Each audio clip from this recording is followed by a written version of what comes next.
Hello friends, नमस्कार। मैं हूं अशोक गजा, दुबई से एक बार फिर से आपके सामने ये वीडियो पेश कर रहा हूं। तो आज का जो विषय है वो मेष लग्न का अप्रैल 2024 में कैसा रहेगा जातकों के लिए, इसके बारे में मैं आपको जानकारी दूंगा।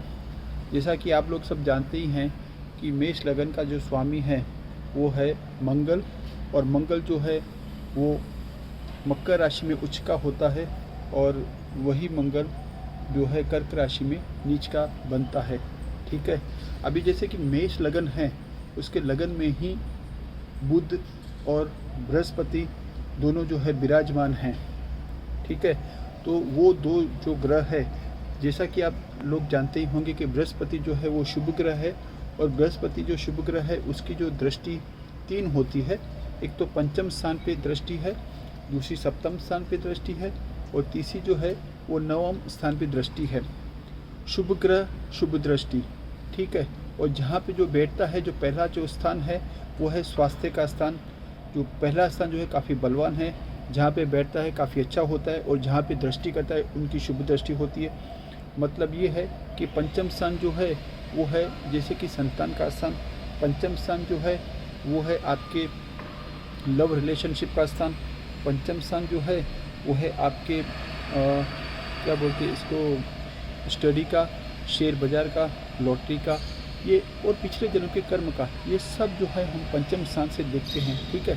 तो पंचम स्थान है आपका जो है वो एक्टिवेट हो चुका है पहले से ही, और अभी जो है वो पंचम स्थान में जो 25 अप्रैल तक ये जो बृहस्पति है वो प्रथम स्थान में रहेंगे।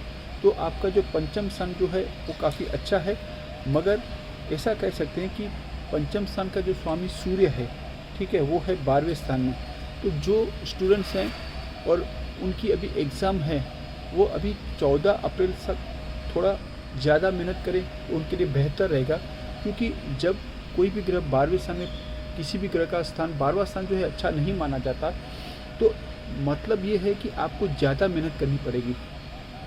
आप मेहनत करो, उससे कम रिजल्ट आपको मिलेगा। इसीलिए आप 100% मेहनत करोगे तो आपको 75-80% मिलेगा, क्योंकि जो है 12वें स्थान में है। लेकिन जो 14 अप्रैल के बाद अगर आप एग्ज़ाम देते हैं तो उनको परफेक्ट आपके मेहनत के हिसाब से या उससे ज़्यादा ही आपको फल मिलेगा। ये एक लॉजिक है। ठीक है। तो आपको थोड़ी ज़्यादा मेहनत करनी पड़ेगी। ऐसा ही हम लव रिलेशनशिप के बारे में भी कह सकते हैं। तो जो लव रिलेशनशिप में कपल हैं उनके बीच, दोनों के बीच कुछ मिसअंडरस्टैंडिंग क्रिएट हो सकती है, जिसमें बात में कुछ दम ना हो, लेकिन किसी भी वजह से हो सकती है। तो उन लोगों को भी इस तरह से काफ़ी ध्यान रखना पड़ेगा 14 अप्रैल के लिए। और वैसे ही शेयर बाज़ार के बारे में, और वैसे ही संतान के बारे में हम बोल सकते हैं। संतान के बारे में ऐसा कह सकते हैं कि आप लोग जो है, जिसकी भी संतान नहीं हुई है, ये जो कपल है वो संतान चाहते हैं, तो मेष राशि वाले जो लोग हैं उनको 100% सफलता मिलेगी 25 अप्रैल तक, और उनको संतान का योग प्राप्त हो सकता है। ऐसा गोचर के ग्रह देखते हुए हम कह सकते हैं। ठीक है। अभी हम बात करेंगे दूसरे स्थान के बारे में। दूसरा स्थान जो है वो धन स्थान है। दूसरा स्थान का जो है मालिक शुक्र है, और वो शुक्र जो है वो अपने स्थान से 12वें स्थान, मतलब 12वें स्थान में, अपने स्थान से तो नहीं बोलूँगा, लेकिन 12वें स्थान में। 12वां स्थान जो है वो व्यय स्थान है, 12वां स्थान जो है वो विदेश स्थान है। तो जो कपल, जो बंदा धन का, जहाँ तक मेष राशि का सवाल है, वो धन के सिलसिले में उसको बाहर गांव, चाहे इंडिया में रहता हो तो उनको इंडिया में बाहर जाना पड़े, या फिर अपने जो घर है उस घर से दूसरी जगह पे जाना पड़े, ऐसा हो सकता है। क्योंकि जो 12वां स्थान है वो जैसे व्यय स्थान है, वैसे ही 12वां स्थान जो है वो अपने घर से दूर जाने का भी स्थान है। तो इससे क्या होता है कि आपको सफलता मिलेगी, धन आप कमाएंगे, धन उपार्जित कर पाएंगे, लेकिन अपने घर से दूर जाएंगे तभी आपको ये सफलता मिल सकती है। कहने का मतलब ये है, चाहे नौकरी के सिलसिले में, चाहे बिजनेस के सिलसिले में, आपको अपने घर से बाहर जाना पड़े, और जिससे आपको धन उपार्जित हो सके, ऐसा गोचर के ग्रह देखते हुए हम कह सकते हैं। अभी हम बात करेंगे छठे स्थान के बारे में। तो छठा स्थान जो है वो नौकरी का स्थान है। छठा स्थान जो है वो है कर्ज का स्थान है। छठा स्थान जो है वो है आपके नाना नानी के घर का स्थान है। और छठा स्थान है वो है अपने रोग और शत्रु का स्थान। छठे स्थान में कोई भी ग्रह की दृष्टि नहीं है, हालांकि केतु वहाँ पे अवेलेबल है। केतु का वहाँ होना मतलब आपको असंतोष होना हालांकि ऐसा कह सकते हैं कि छठे स्थान में कोई भी ग्रह बैठता है तो अगर अशुभ ग्रह है तो वो शुभ फल देता है, अगर शुभ ग्रह है तो वो अशुभ फल देगा। यहाँ पे केतु जो है अशुभ ग्रह है और राहु और उसके ऊपर सूर्य और शुक्र की दृष्टि भी है, क्योंकि सूर्य और शुक्र और राहु तीनों ग्रह जो हैं वो 12वें स्थान में बैठ के अपनी दृष्टि से 7वीं दृष्टि जो है उनसे छठे स्थान को देख रहे हैं। ठीक है, तो ऐसा कह सकते हैं कि आपको रोग शत्रु के आपसे पराजित होंगे, इसमें कोई संदेह नहीं, क्योंकि अशुभ ग्रह है वो शुभ फल देगा।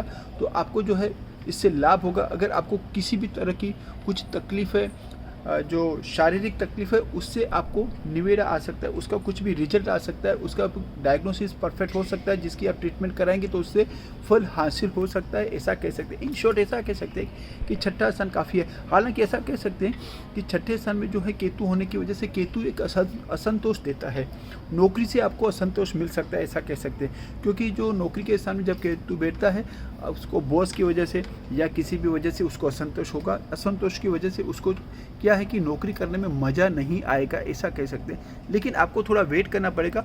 जैसे ही बृहस्पति जो है वो अपने फर्स्ट हाउस से सेकंड हाउस में आएगा, मतलब वृषभ राशि का होगा। वृषभ राशि का कब होगा? 25 अप्रैल के बाद। अभी जैसा कि चल रहा है आज 22 मार्च है, तो करीबन 1 महीने के बाद आपको रिजल्ट दिखाई देगा। आपकी जो है तारीफ होगी, आपका जो काम जो है उसका काम का आपको रिजल्ट मिलेगा। अब तक आपने जो मेहनत किया हुआ है, अब तक आपको जो जस नहीं प्राप्त था नौकरी के सिलसिले में, तो वो आपको जस भी प्राप्त हो सकता है और आपकी कदर होगी, आपको प्रमोशन होगा। आपकी ट्रांसफ़र जो है अच्छी जगह पर करना चाहते हैं तो वहाँ पे अच्छी जगह पे आपकी ट्रांसफ़र होगी। कुल मिला के आपको इन शॉर्ट बोल सकते हैं कि आपको लाभ होगा और आपको नाना नानी के घर के वहाँ से किसी भी तरह का जो शुभ कार्य संपन्न हो सकता है 25 अप्रैल के बाद। ठीक है, अभी हम बात करेंगे सप्तम स्थान के बारे में। सप्तम स्थान जो है वो है लाइफ पार्टनर का स्थान। सप्तम स्थान जो है वो है बिजनेस पार्टनर का स्थान। सप्तम स्थान जो है वो पब्लिक का स्थान। सप्तम स्थान पे आप देख रहे हो कि बृहस्पति की सीधी दृष्टि, सप्तम दृष्टि जो है वो बृहस्पति की सप्तम स्थान पे है, जिसकी वजह से जो युवक युवतियाँ मेष राशि वाले हैं और शादी ब्याह करना चाहते हैं उनके लिए काफ़ी अच्छा योग है 25 अप्रैल तक। उसके बाद नहीं होगा। 25 अप्रैल तक अगर आप डिसाइड कर पाते हैं कि मैं इस युवक या इस युवती के साथ शादी करना चाहता हूं, तो उसका मैरिज भी हो सकता है या फिर एंगेजमेंट भी हो सकता है या कि फाइनल भी हो सकता है कि हम शादी करेंगे। तो ये जो है कब होगा? 25 अप्रैल तक। तो आप निश्चिंत रहिए। और उसमें भी अगर 15 अप्रैल के बाद से 25 अप्रैल तक 100% हो जाना चाहिए, ऐसा गोचर के ग्रह देखते हुए लॉजिकली मैं आपको बता रहा हूँ। ठीक है, अभी हम बात करेंगे 9वें स्थान के बारे में।